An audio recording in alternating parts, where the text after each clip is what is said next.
Hello guys! Napapansin nyo bang mahaba na ang inyong buhok at kailangan nyo ng gupitan or itrim? Pero, wala kayong time pumunta ng salon or ng kahit ng pagupitan or nagtitipid kayo? Try nyo itong aking gagawin, gayahin nyo at matutuwa kayo sa magiging resulta, for sure. Una, dapat meron kayong gunting na matalim, suklay, salamin at dalawang tali. Ayan, kasi ipapartition natin yung ating buhok sa dalawa bago natin gupitan. Today is my first time cutting my hair talaga, and then medyo mahaba na talaga yung aking buhok. Itong style na aking gagawin nga pala, hindi lang magkakaroon ng style yung hair mo or magkakaroon ng volume, kundi mawawala pa yung mga split ends. Lalo na sa mga mamis dyan na nagtitipid at walang time sa salon, gayahin nyo lang itong aking gagawin at for sure na matutuwa kayo sa resulta. Kung gusto nyo nga ng medyo maikli pa dito, pwede naman. Kaya lang ako kasi nangihinayang ako sa hair ko na gupitan ng maikli. Kaya kunti lang talaga yung binawas ko.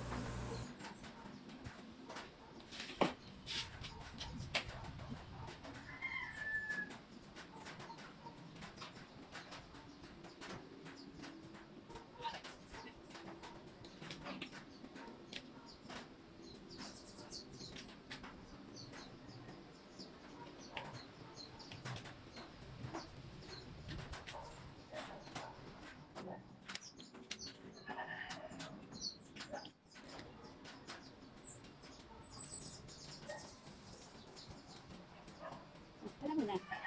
Hello? Oh no! Oh my God! Oh my God, this is it! Kunti lang muna.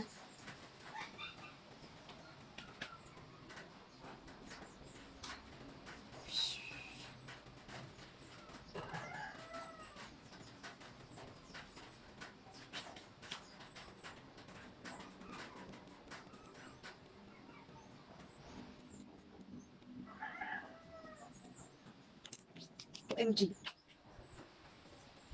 The other one.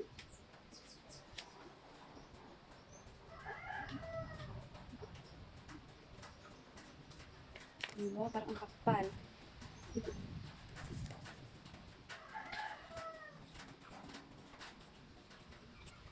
Huh? Ayan.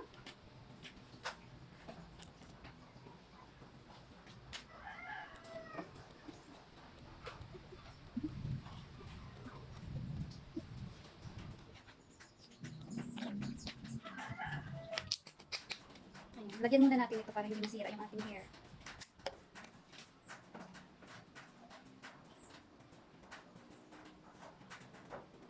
Ayan, this is it. Ayan, sukalin muna natin. May changes ba? Oh, no. Parang lang. Ay, meron! Wow! Wow!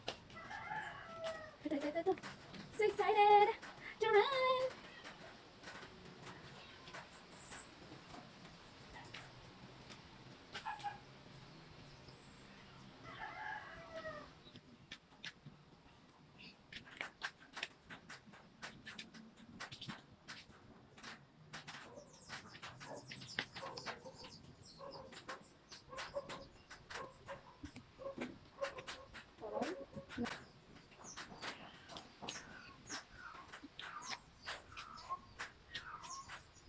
Diba? Nagkaroon hindi lang siya straight. Nagkaroon pa siya ng konting volume.